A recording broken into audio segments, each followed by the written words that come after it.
Hello students, तो welcome back to PK education अड्डा। आज का वीडियो जो रहेगा हमारा वो रहेगा ओम के नियम के ऊपर। ठीक है, तो आज के इस टॉपिक में हम देखेंगे ओम्स लॉ होता क्या है। ठीक है, चलिए स्टार्ट करते हैं जिससे बिना टाइम वेस्ट किए हम। तो सबसे पहले हमारा जो है देखो, इसके फाउंडर जो ओम के नियम के फाउंडर जो थे वो कौन थे वो देखेंगे, फिर अगले स्लाइड में हम ये देखेंगे। ठीक है, तो ओम के नियम के अनुसार अगर हम देखना चाहें तो ओम के नियम का जो सत्यापन किया था वो किया था जॉर्ज साइमन ओम। ठीक है, किसने किया था? जॉर्ज साइमन ओम ने किया था। वो कब किया था? वो किया था 1800, देखिए 1827। ठीक है, 1827 ईस्वी में किया था जॉर्ज साइमन ओम ने। तो आप लोग नाम ये याद रखना, वेरी इंपॉर्टेंट है। साइंटिस्ट थे ये जॉर्ज साइमन ओम, जो थे जर्मनी के निवासी थे। ठीक है, इन्होंने सन 1827 ईस्वी में ओम के नियम का सत्यापन किया था। ठीक है, फाउंड किया था इसको। तो इनके अनुसार क्या होता है देखो, अब इसका नाम ओम क्यों पड़ा?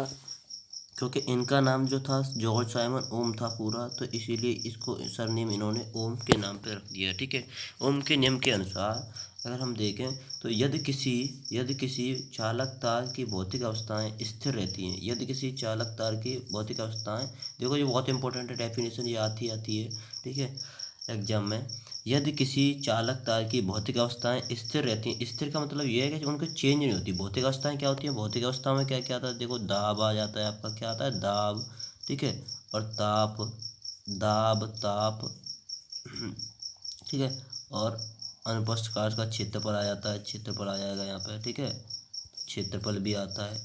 तो और यहाँ पे टेम्परेचर हो ही गया। ठीक है, इस तरह से लंबाई चौड़ाई ये सब तो आएगी, अगर क्षेत्रफल आ रहा है तो ये सब क्या आती है? भौतिक अवस्था होती है।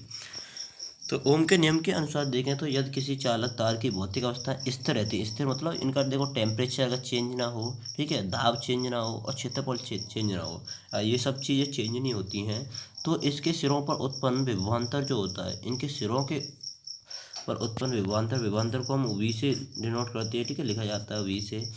तो अगर चेंज ना हो तो उसमें प्रवाहित धारा के समानुपाती होता है। धारा को हम लिखते हैं आई से। ठीक है, किसे लिखते हैं? आई से। धारा को आई से, विभवांतर को वी से।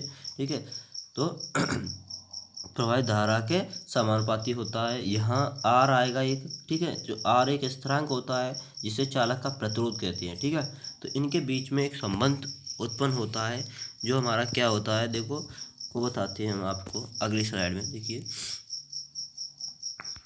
तो वो संबंध क्या होता है, चलिए देखते हैं। देखिए, इस पे आते तो इसमें जो है वो भी जो होता है, मैंने अभी बताया था क्या होता है।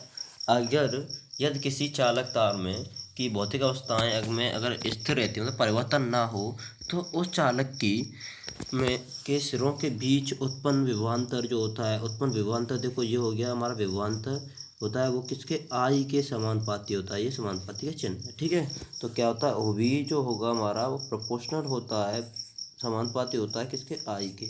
अगर हम इसको हटाते हैं, किसको हटाते हैं? अगर इस चिन्ह को हटाते हैं तो ये ऐसे नहीं हटता है, कुछ ले दे के हटता है।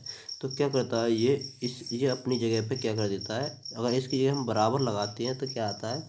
एक कांस्टेंट आ जाता है। ठीक है, कैसे लिखेंगे? ओ वी यूकस टू, मतलब कुछ भी ले लो, वैसे आर लेते हैं हम, जिसको बोला जाता है, जिसको हम बोलते हैं प्रतिरोध। ठीक है, ये रहा। ठीक है, कांस्टेंट होता है O V equals to R I. ठीक है, तो ये हमारा फॉर्मूला यहाँ से जनरेट होता है, O V equals to R I. ठीक, तो यहाँ से ये भी बोल सकते हैं O V proportional to I, या फिर I proportional to O V. ठीक है, इनका मतलब क्या होता है? इसका मतलब ये है कि ओ वी जो है हमारा, ओ वी जो होगा वो किस पे डिपेंड कर रहा है हमारा?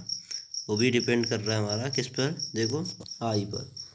देखो, अगर हम ओ वी की वैल्यू को बढ़ाते हैं, अगर यहाँ बढ़ा दिया मैंने, तो आई की वैल्यू भी बढ़ जाएगी। ठीक है, ओ वी की वैल्यू बढ़ाते हैं तो आई की वैल्यू बढ़ेगी, और ओ वी की वैल्यू मैं कम करता हूँ अगर, तो ये भी कम होगा, आई भी। मतलब ये दोनों एक दूसरे पे डिपेंड करते हैं, निर्भर हैं। ठीक है, तो यहाँ से हमारा फॉर्मूला निकलता है विभवांतर बराबर ये पूरा लिखा हुआ है, विद्युत धारा इंटू प्रतिरोध। ठीक है, विद्युत धारा इंटू प्रतिरोध, ये बहुत ही इंपॉर्टेंट फार्मूला है जो आपके न्यूमेरिकल में काम देगा।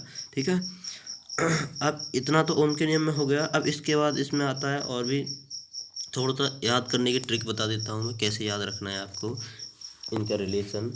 तो आप इसमें क्या करोगे देखिएगा, इस तरह से याद रख सकते हो यहाँ पे। मैंने एक बनाया यहाँ पे, देखो ये ट्रायंगल बना रहा हूँ मैं, ट्रायंगल बनाने जा रहा हूँ यहाँ पे एक, ठीक है। ट्रायंगल से याद रख सकते हो आप लोग, ठीक है। ये मैं बना रहा हूँ एक ट्रायंगल, ठीक। इस ट्रायंगल में अगर देखना चाहो तो यहाँ पर आधे में तो क्या रहेगा, ओ बी रहेगा आपका, ओ बी, और आधे में क्या रहेगा आपका, आई और आर, ठीक है। ये आई और आर रहेगा आपका, ठीक है।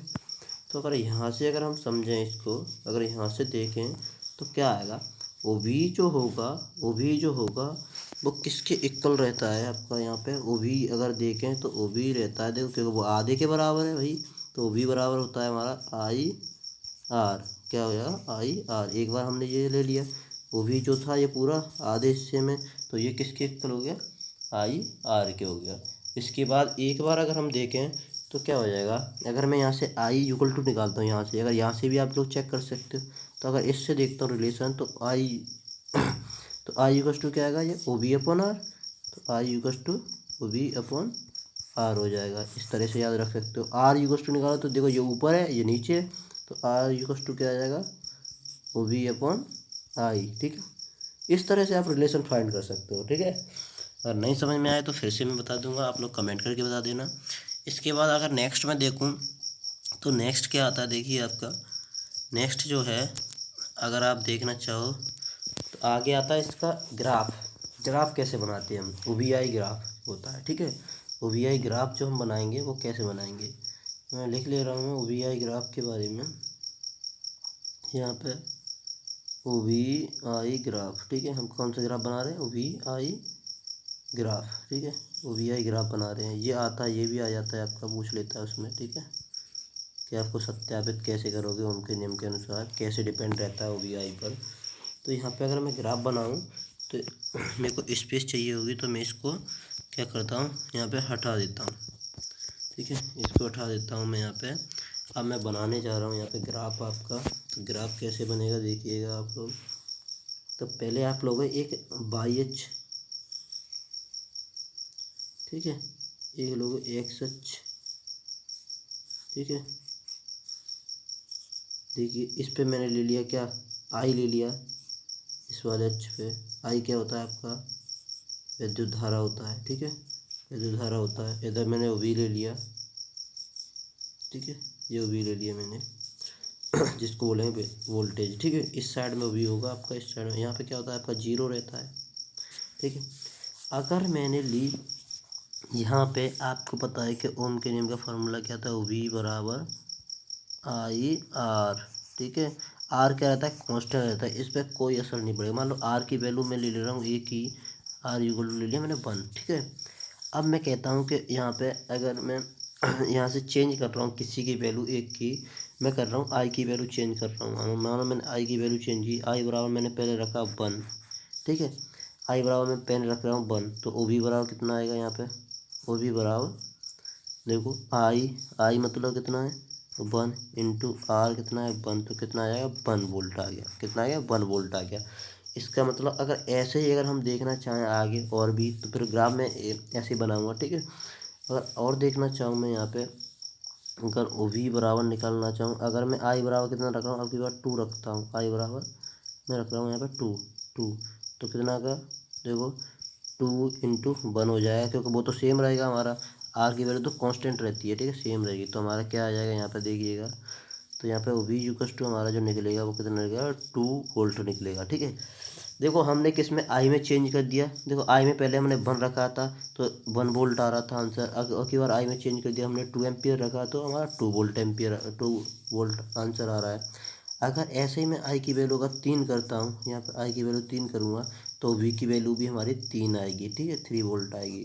तो इस तरह से अगर हम चेंज करते हैं, ऐसे ही वी आई की जगह 4 रखूँ तो वहाँ भी 4 आएगी। अगर मैं यहाँ पे ऐसे ही आई की वैल्यू और चेंज करूँ, मैंने रख दी 5 रख दी, तो वी की वैल्यू भी कितनी आएगी 5 ही आएगी, ठीक है। इसी तरह से अगर आप चेंज करें, मतलब ये क्या कर रहा है, डिपेंड है एक दूसरे पे, ठीक है। मैं उस पर चेंज कर रहा हूँ तो उसमें भी चेंज हो रहा है। तो अब इसके बाद मैं बनाता हूँ यहाँ पे आपका ग्राफ, ठीक है। तो ग्राफ में कैसे शो करेंगे इसको, तो इसके लिए मैं इसको इस इरेज कर ले रहा हूँ, मुझे ज़रूरत पड़ेगी स्पेस की, ठीक है, इसको मैंने इरेज कर दिया यहाँ पे। अब इसके बाद चलते हैं आगे का टॉपिक है जो हमारा, इसमें ग्राफ बनाएंगे हम। देखो कैसे बनाएंगे। यहाँ पे आप लोग देख सकते हो, मान लो यहाँ पे हमारा कितना है, देखिएगा यहाँ पे हमारा कितना रहेगा। मानो हमारा यहाँ पे 1 है, कितना है देखो, ये मेरा कितना है यहाँ पे 1, ठीक है। यहाँ कितना है मानो 2, यहाँ कितना है 3, ठीक है। और यहाँ पे कितना है मानो मेरा 4 है, ठीक है। यहाँ पे 5 है, ऐसे होगा मानो डॉट डॉट करके आगे भी, ठीक है। इस तरह से ऐसे इधर भी होगा 1, यहाँ कहीं मानो 2 होगा, ठीक है। ऐसे यहाँ पे 3 होगा कहीं, ग्राफ पेपर मिलेगा आपको, उसमें का बनाना है वैसे तो, ठीक है। तो यहाँ पे ऐसे 3 हो गया, यहाँ पे कितना होगा 4 होगा, ठीक है। अगर 4 होगा यहाँ पे, उसके बाद यहाँ पे देखेंगे तो 5 आएगा, 4 ये है, इसके बाद 5 भी होगा कहीं ना कहीं, ठीक है। 5 इस तरह से होगा। तो अगर मेरे पास आई की वैल्यू कितनी है 1 है यहाँ पे, तो वी की वैल्यू कितनी आती थी 1 आती थी। मतलब इधर हम वी देखेंगे और इधर आई देखेंगे, ठीक है। इधर वी और आई, अगर इसकी वी आई की वैल्यू 1 है ये मेरी, तो ऐसे करें डॉट डॉट कर लेंगे। तो वी की वैल्यू कितनी आती थी 1 ही आती थी। कहाँ काट रहे हैं ये, इस जगह काट रहे हैं, ठीक है, इस जगह। ऐसे ही अगर आई की वैल्यू 2 होती थी, देखो 2 होती थी, तो 2 से ड्रॉ करेंगे तो इसकी वैल्यू कितनी आती है, वी की वैल्यू भी 2 आती थी। मानो ये कहाँ मिल रहे हैं, ये इस पॉइंट पे मिल रहे हैं, ठीक है। इसको हम देख लेंगे, जहाँ जहाँ मिल रहे हैं उस पॉइंट को भी देख लेंगे। अगर इसकी वैल्यू 3 आती है तो इसकी भी वैल्यू 3 आती है हमारी, ठीक है। इस तरह से इसकी 4 आती है, ठीक है। तो हमारे पास जो आएगी वो वी की वैल्यू भी 4 आएगी, ठीक है। अब इसके बाद अगर हम देखें ऐसी 5 आएगी तो 5 ही, ऐसे नेक्स्ट चलता जाएगा। तो अब इसको मैं ग्राफ बनाऊँ अगर यहाँ पे, तो ग्राफ बनाने के लिए देखो पहले मैं पॉइंट देखता हूँ। देखो एक जगह तो यहाँ मिले हैं ये दोनों, ठीक है। किस जगह मिले हैं, इस जगह, देखो आप लोग सही से, ठीक है। एक जगह इस जगह मिले हैं, ठीक है। एक जगह इस जगह मिले हैं, एक जगह इस जगह मिले हैं। जहाँ जहाँ मिले हैं इन सबको क्या करो, आपको ज्वाइन कर देना है। क्या कर देना, ज्वाइन कर देना है। मीन्स कैसे जाएंगे, ये ऐसे करके ग्राफ जाएगा मेरा, ऐसे करके बनता हो जाएगा, मतलब सीधा जाएगा। ये क्या होगा, हमारा लीनियर ग्राफ बनता है। ये हो गया हमारा ओवीआई ग्राफ, ठीक है। ऐसे आप लोगों को बनाना है ये पेपर में, ठीक है।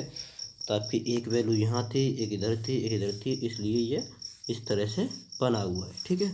तो ये हमारा क्या हो गया, यहाँ पे वीआई ग्राफ बन चुका है यहाँ पे, ठीक है। अब इसके बाद अगर हम नेक्स्ट देखेंगे तो अगला वाला मैं देखता हूँ यहाँ पे। इसमें देखो नेक्स्ट मैं देखना चाहूँ, चलिए आज के वीडियो में सिर्फ इतना ही है। अगले वीडियो में हम देखेंगे न्यूमेरिकल वगैरह देखेंगे, ठीक है। इसमें क्या देखेंगे हम, न्यूमेरिकल देखेंगे, न्यूमेरिकल सॉल्व करेंगे इसी पर, ठीक है। न्यूमेरिकल्स सॉल्व करेंगे इसी वाले फार्मूले से। कौन सा फार्मूला निकला है हमारा, आपको मैं बता चुका हूँ क्या निकला है हमारा, O V equals to I R. या फिर इसको आप ऐसे भी लिख सकते हो कि ओ वी अपॉन आई, ओम के नियम के अनुसार यही होता है। आर मतलब नेतांक के बराबर, नेतांक होता है ये, ठीक है। तो ये आपका फार्मूला है, इसके ऊपर हम क्वेश्चंस देखेंगे। Okay okay students, thank you and have a nice day.